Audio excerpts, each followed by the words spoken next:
तो हिंदी में class 9th में हमारे पास एक चैप्टर है लासा की ओर। बड़ा कठिन सा लगता है बच्चों को, तो हमने इस चैप्टर से रिलेटेड स्टार में एरो में कुछ पॉइंट्स लिखे हैं। आपसे जानना चाहेंगे हम, सबसे पहला शब्द हम लेंगे हथियार का कानून। कौन बच्चा बताएगा हथियार का कानून? यस। हथियार का कानून ये था, लाशा की और चैप्टर में जब लेखक जाता था तो पहले बंदूक से मारते थे, फिर उसके बाद लूटा जाता था। और कुछ हथियार का कानून कुछ और भी था थोड़ा सा। हाँ जी। जब सर जो लेखक जो लाशा की ओर में जो लोग थे वो सब जब पहाड़ी इलाके में जाते थे तो वहाँ पे जो डाकू थे ना उन सबके पास बंदूक रहते थे। और जो लोग हथियार का कानून का मतलब, कानून से क्या मतलब है सर? मतलब हर लोग हाँ डंडा लेके रहते थे। हर लोग डंडा लेके रहते थे। डंडा। और कुछ यस कहीं तो हद तक पहुँचा यस। सर जो तिब्बत में था वहाँ पे ना सर यहाँ कहते हैं हथियार रखने का कानून नहीं था, इसलिए वहाँ पे जो भी मतलब जो डाकू होते थे वो सारे का हथियार लेके घूमते रहे। हाँ ये था, कोई कानून नहीं था। आप दिल्ली में हथियार नहीं रख सकते, आपकी किसी ने कंप्लेन कर दी सीधा जेल है।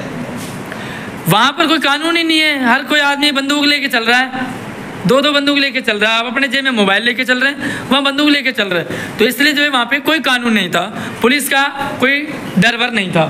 अगला टॉपिक हमारा है सुमति की पहचान। हाँ जी, कौन बताएगा सुमति की पहचान? यस, सुमति की पहचान। सुमति कौन था? सुमति एक बुद्धा कास्ट का ही था, लेकिन वो सुमति कौन था भाई?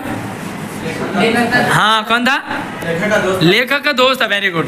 तो सुमति को आगे ले जाने के लिए उसका क्या कहते हैं हेल्प किया था, यानी उसका जितना लेखक को ले जाने के लिए उसका इतना जान पहचान था, यानी उसके जो कहते हैं डाकू जो थे ना उसको देखने के लिए काट जाते थे। और ऐसा तो नहीं था, लेकिन डाकू तो डाकू होता है, पर जान पहचान थी, मतलब उसके वहाँ जजमानी बहुत थी, उसे जानने वाले बहुत होते।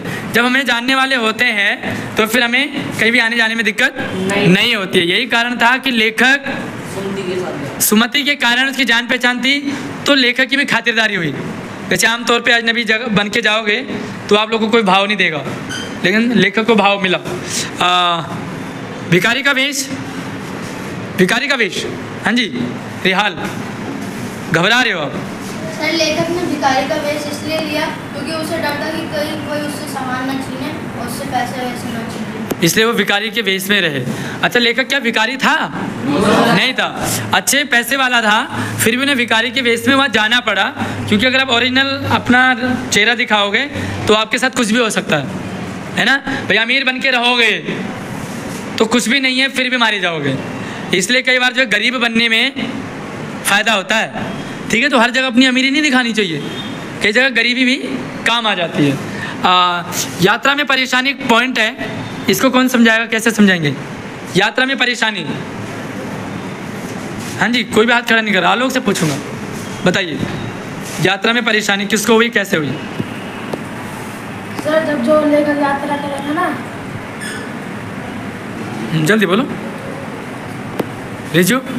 सर इसमें ऐसा होता है कि जो लेखक था उसको रास्ते में मतलब बहुत सारी परेशानियों का सामना करना पड़ा। जैसे सर वो रास्ता बदल गया था, क्योंकि जो उसका घोड़ा दिया गया था ना सर वो बहुत सुस्त था। शॉर्ट में बताओ, रास्ता भटक गया और कौन सी परेशानी आई? और सर उसको ना कहते हैं पहाड़ के ऊपर से जाना पड़ा, जिस वजह से जो सूरज की किरणें थी उसके सीधे मुंह पे आ रही थी। पहाड़ में जाना पड़ रहा था। और सर इतना ही। और क्या परेशानी थी भाई?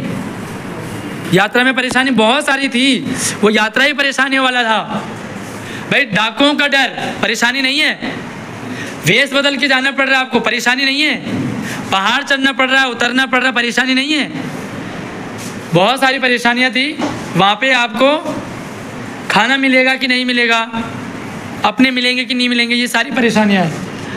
रास्ता भटकना, हाँ जी रास्ता भटकना। इरशाद, कौन भटका, कहाँ भटका? लेखक जो थे वो सुमति के साथ जा रहे थे, सुमति लोग ये लेखक के जो घोड़े थे वो दम सुस्त थे, तो सुमति से वो आगे चल गए थे। तो लेखक को तो वो रास्ता नहीं पता था, इसीलिए उसके घोड़े ने उसने रास्ता भटक दिया। उसके घोड़े ने रास्ता भटकाया? हाँ जी कौन और कौन बताएगा? हाँ दिलशाद। सर नाम क्या सर? घोड़ा बहुत सुस्त था। और मेरा नाम क्या है? मेरा नाम आशीष है। किसका नाम क्या है? मेरा नहीं, लेखक का घोड़ा बहुत सुस्त था, नाम के उनके दोस्त के घोड़े नाम के बहुत तेज थे, तो वो आगे चले गए थे। तो लेखक का घोड़ा नाम के दूसरी जगह चला गया था, तो वही रास्ता भटक गया था। हाँ ये नाम के शब्द जो है बीच में गायब करो, मुझे लगा मेरा नाम क्या है पूछ रहा। हाँ भाई जावेद। कौन भटका, क्यों भटका रास्ता? सर जब लेखक थे वो सुमति के साथ जब पहाड़ से जा रहे थे पहाड़ी से, तो जो लेखक का घोड़ा था वो बहुत सुस्त था और वो बहुत थक गया था, इसलिए वो रास्ता भटक गए थे। सुस्त होने से रास्ता थोड़ी भटकते हैं। पीछे पिछड़े गए थे। कैसे बिछड़ते बता? हाँ, लेखक का जो घोड़ा था सुस्त, कोई सारी चीजें, सुस्त था और पहाड़ी थी, भटका क्यों? सर वो चलता रास्ता में दूसरे रास्ते पे चले गया था वो, तो इसलिए भटका। हाँ, दो रास्ते थे आगे से, तो हमें दो रास्ते, मान लीजिए इस वाले रास्ते में जाना है और लेखक इस वाले रास्ते में चला गया, क्योंकि घोड़ा सुस्त था तो वो आगे वाले को फॉलो नहीं कर पाया, पीछे रह गया था, दूसरे रास्ता चले गया था, उसको रात में पहुंचना था, पर वो दोबारा लौटते लौटते उसको लेट हो गई थी। तो रास्ता भटकना, इसलिए जब भी जाते हैं कहीं सबको साथ में जाएं, फैमिली वाले भी जब भी जा रहे साथ में जाएंगे। अच्छा, ये सुखद यात्रा कैसे थी भाई? यात्रा अच्छी कैसे थी आयुष? लेखक की यात्रा अच्छी कैसे थी? क्या क्या सुख था उस जगह? सुख था ही नहीं। अरे देव, सर उसमें इस यात्रा में ये सुख था कि आप कहीं भी जाओ तो आपको खाना पीना मिल सकता, पर आपको अपना सामान लेना चाहिए। और जैसे आप गए तो वहाँ पे आप किसी के भी घर में से आप खाना पका के खा सकते हो। खाना पका के, कुछ और सुख? कुछ और सुख? हाँ? लेखक का सुमति की वजह से ज़्यादा खर्चा भी नहीं हुआ और वो वहाँ पे सुख भी रहा कुछ दिन, क्योंकि उससे वहाँ पे अच्छी खातिरदारी मिली। खातिरदारी मिली। देखिए, सुख का मतलब है कि जो तिब्बत का समाज था वो काफ़ी अच्छा था। सुख है भाई, वहाँ पे कोई भेदभाव नहीं है, कोई छुआछूत नहीं, कोई अमीरी गरीबी नहीं है, तो सुख है ना। हमारे समाज में लोग ऊंच नीच छुआछूत बहुत ज़्यादा करते हैं, वहाँ नहीं है, ये सुख था।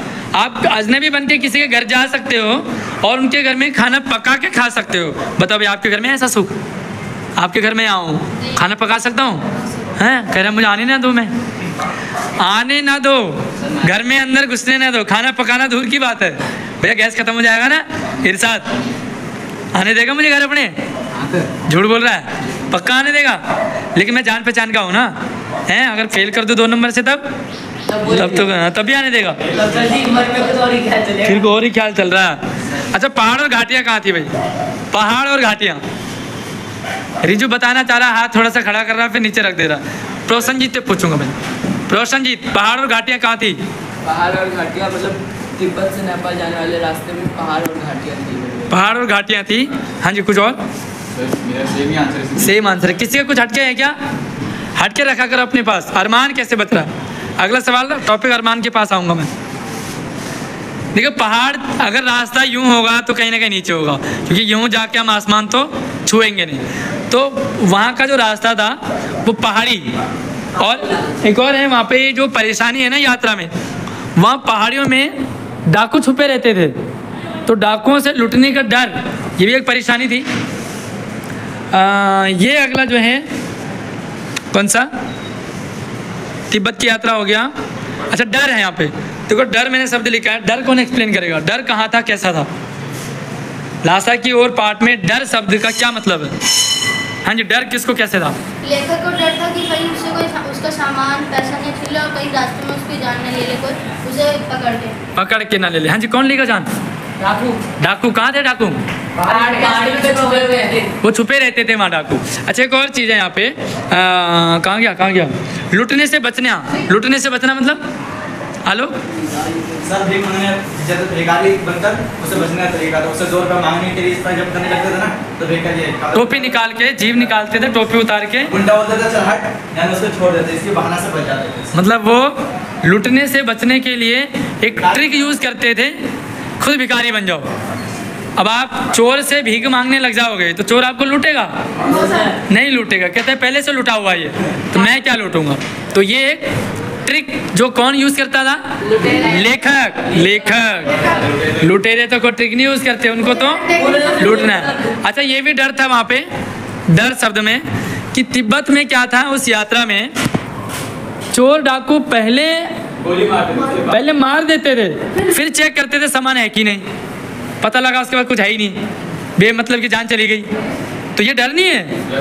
मान लो आप वहाँ गए हो, आपके पास कुछ भी नहीं है, बट टाई लगाए रखा था आयुष ने, काम हो गया ना।